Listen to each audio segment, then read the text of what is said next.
Good morning everyone from ISL Engineering College, Department of Science and Humanities. This is Rameshri. Today we are going to discuss about what are the engineering materials. Okay, till now we have discussed about what are the engineering materials, about the polymers and what are the monomers and what are the polymers.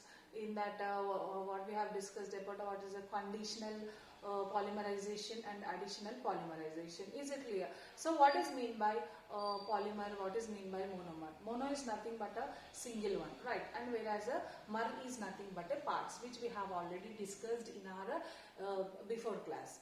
And whereas a polymer is nothing but a combination of more number of monomers.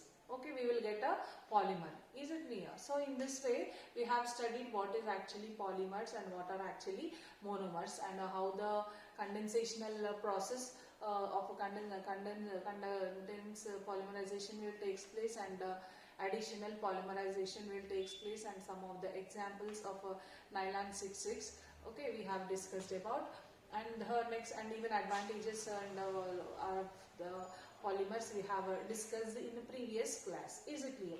So today we have a continuation of that polymers topic with that of the elastomers. Is it clear? So today we are going to discuss about elastomers. So what are elastomers? So elastomers are nothing but are the polymers which are nothing but plastic, okay, which are nothing but have a property of elasticity, property of elasticity. Nothing but how we can say, when a macromolecular material which returns rapidly to approximately its initial dimensions, okay, it is a macromolecular material which it can rapidly, approximately it converts to its initial dimensions when it is upon have some weak stress, for a deformation of a shape, after deformation by a weak stress. Okay, after that also it will have a have a rapid initial dimension, it can have that. So that are nothing but elastomers. Is it clear? That means macromolecular materials which returns rapidly to approximately its initial dimensions and shape after the deformation by a weak stress. Is it clear? After some stress, after a weak stress also, it will show its dimension like an initial one, right? And so we can say that it has a property of elasticity. Okay, elastomers is nothing but it is a polymer which is nothing but have a property of elasticity. Is it clear? So these are the elastomers, and we have some more example for this elastic.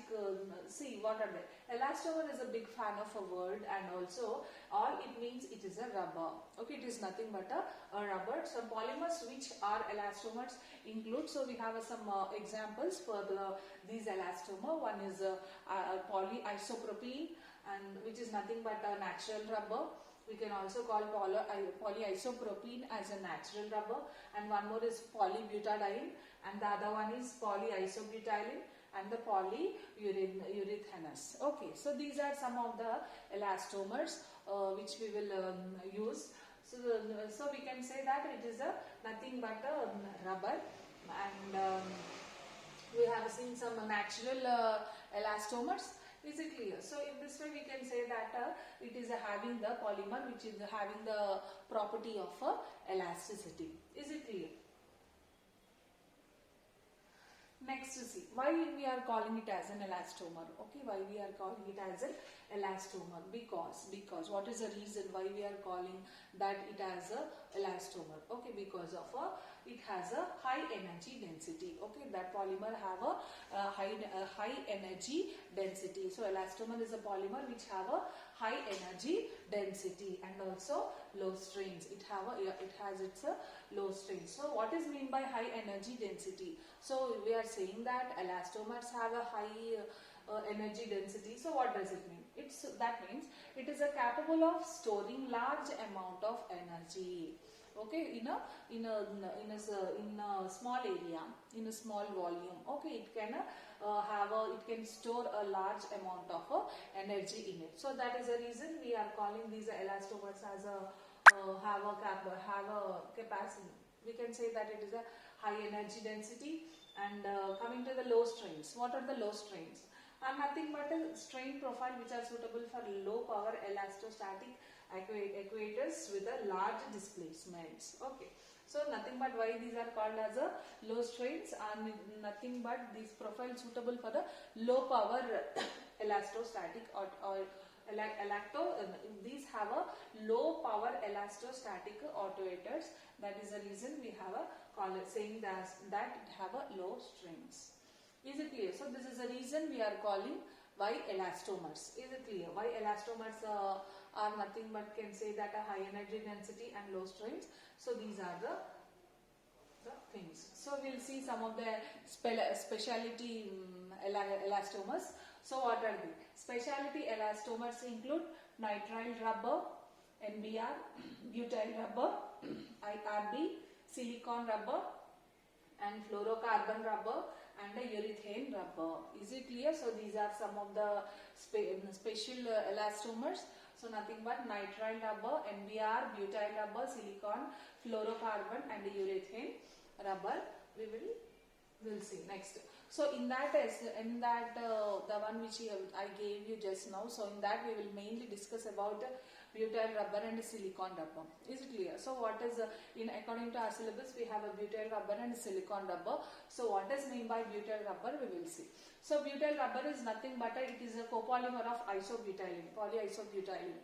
Is it clear? It is a butyl rubber is nothing but a copolymer of polyisobutylene. Is it clear? So butyl rubber is nothing but it is a copolymer of isobutylene with a small percentage of isoprene to provide a sites for curing, and it is a polymerized at a low temperature. Okay, it is got polymerized into low temperature. So this is nothing but butyl rubber. What is the butyl rubber is nothing but it is a copolymer of polyisobutylene, and this is a chemical formula. Next we can say that a butyl rubber is nothing but it is a copolymer of isobutylene and with a small percentage of isoprenes to provide sites for curing. Okay, and it can, that polymerization can done at low temperatures. Next what we can say? Next, silicone rubber.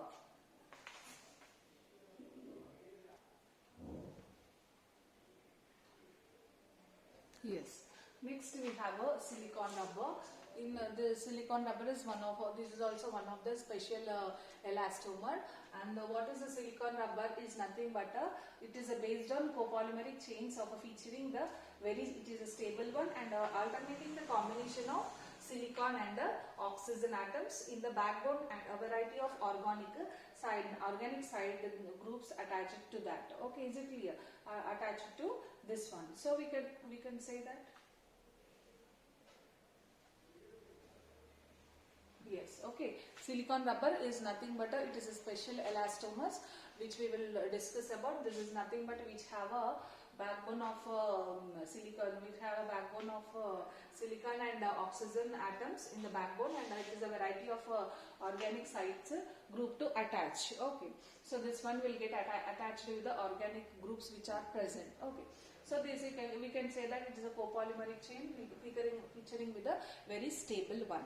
So this is a silicone rubber bound.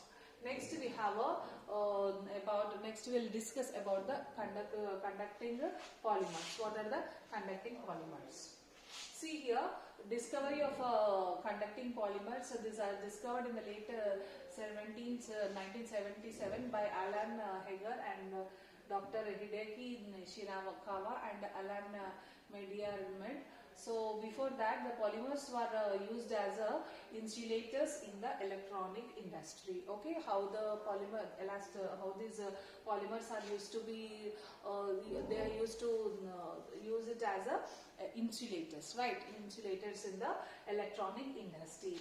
So what are the advantages over conductors? So we are using conductors. So what are the advantages with that of conductors? Are nothing but coming to chemical.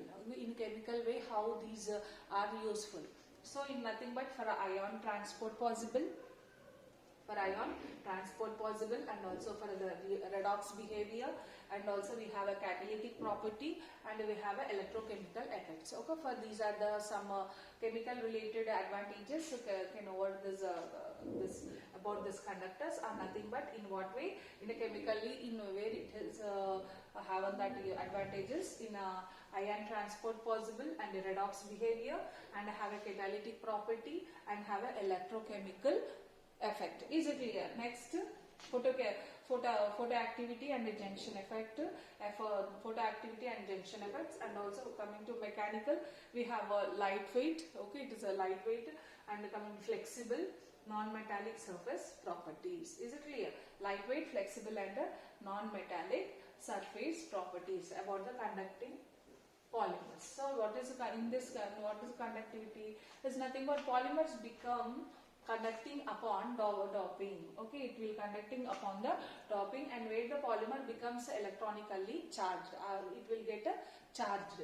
Then what happens? It chain generate will charges carries. Is it clear? Polymer chains generate charge carries. Okay, carriers, and that concentration of a dopant causes some certain electrons to become unpaired. So because of that, the electrons will unpair of electrons will takes place, and then formation of polarons and bipolarons takes place. Then after that, the formation of a polarons and bipolarons will takes place, and they have expanded to p orbital system, and they are extended up to the, they are extended to p orbital system. Is it clear? So how the conductivity?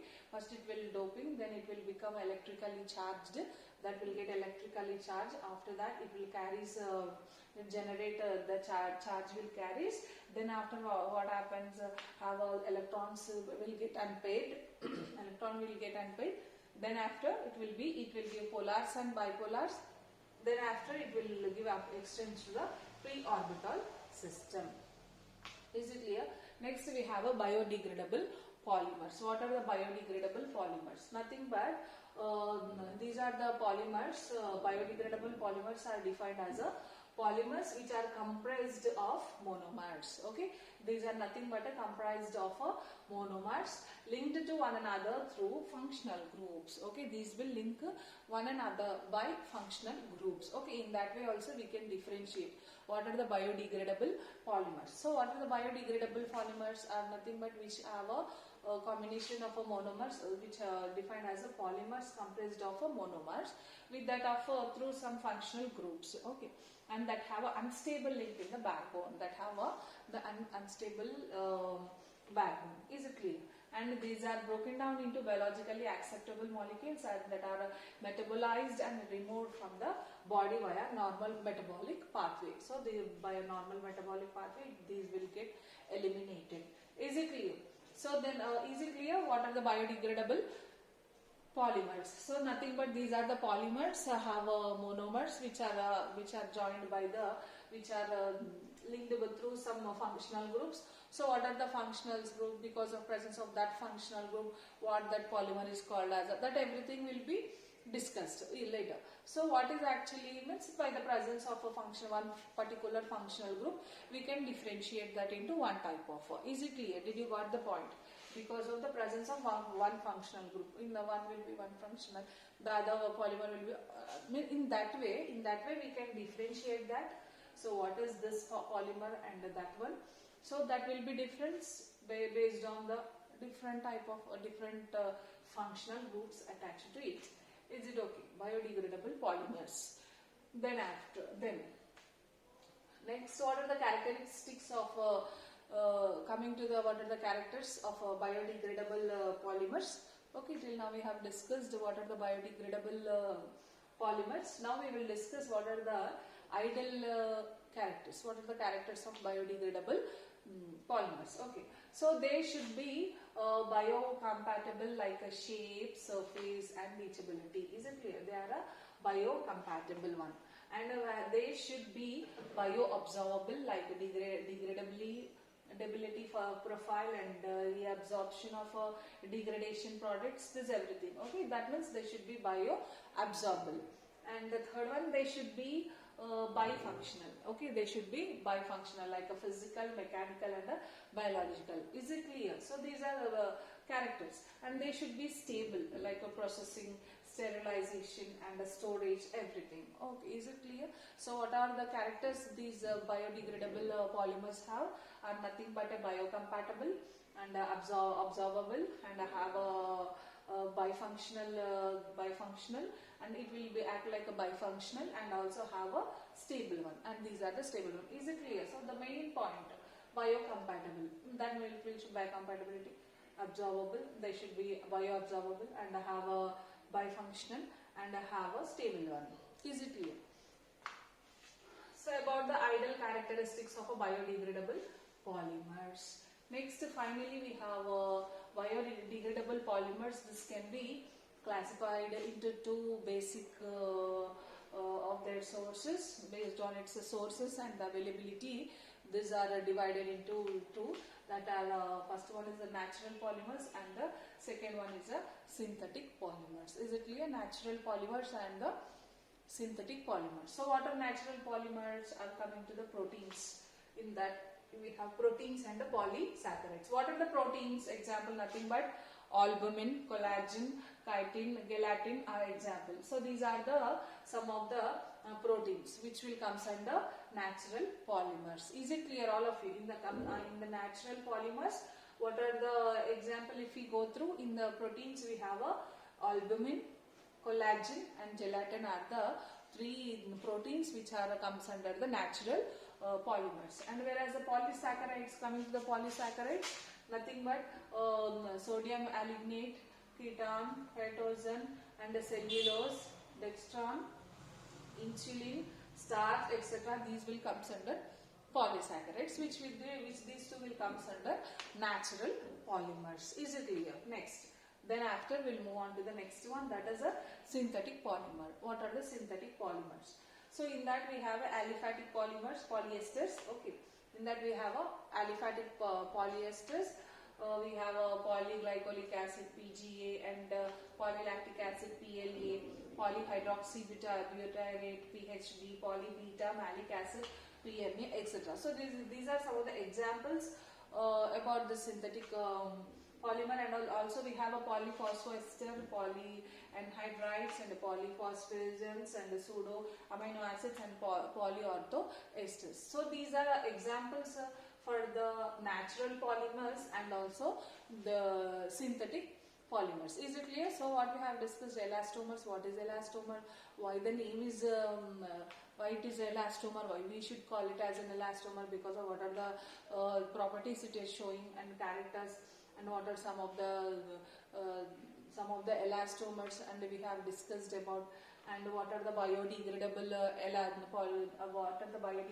polymers, and what are the advantages and classification of these polymers, and how the sources from where we will get from the natural polymers, from which natural polymers will get, and from which synthetic polymers will get. This is everything about the elastomers from in our engineering material unit. Is it clear? Right.